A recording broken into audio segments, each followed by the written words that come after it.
baha, pagnanakaw, korupsyon, yun ang mataas sa Pilipinas. What's down? Ang down, ang babang-baba, yung mga Pilipino.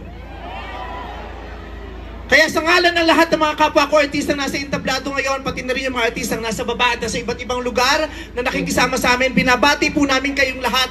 Mabuhay kayo, mga kapwa namin Pilipinong nanakawan ng gobyerno. Mabuhay kayo. Yan ang pagbati natin sa isa't isa.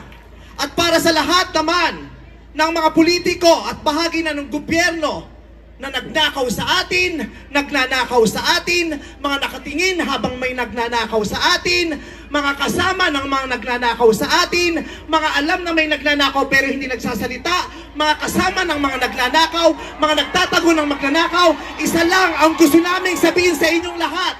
Patawad kay Father, pero putang ina ninyo!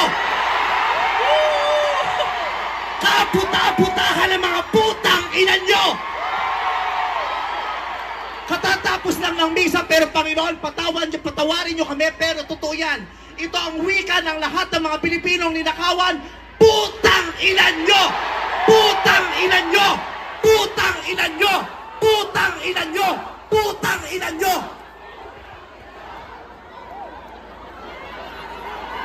Putang ina nyo! Tapos na ang panahon ng mga bababait at ng mga resilient. Ang mga mababait, ginago. Ang mga resilient, tinarantado.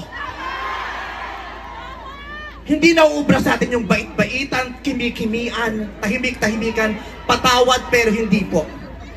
Hindi ko sisimplihan, hindi ko babaitan ang mensahe ko ngayon dahil hindi naman sila mababait. Sa katunayan, mga hayop sila. So bakit natin babaitan ang mensahe natin? Hindi natin kakalmahan ang mga salita at kilos natin dahil deserve nila ang galit, ang pikon at poot ng mga nanakawang Pilipino. Hindi tayo pwedeng kumalma. Hindi pwedeng iiyak lang. Hindi pwedeng magtitiis lang, hindi tayo kakalma. Hindi ko kayang maging magalang sa kanila dahil mga bastos sila. Mga salaula sila at mga baboy sila. Hindi natin kayang maging mabait sa kanila dahil mga walang ya sila. Hindi pwede. Hindi pwede. Yung mabait ka lang, mabuting asal ka, hindi uubra sa kanila ang mabuti.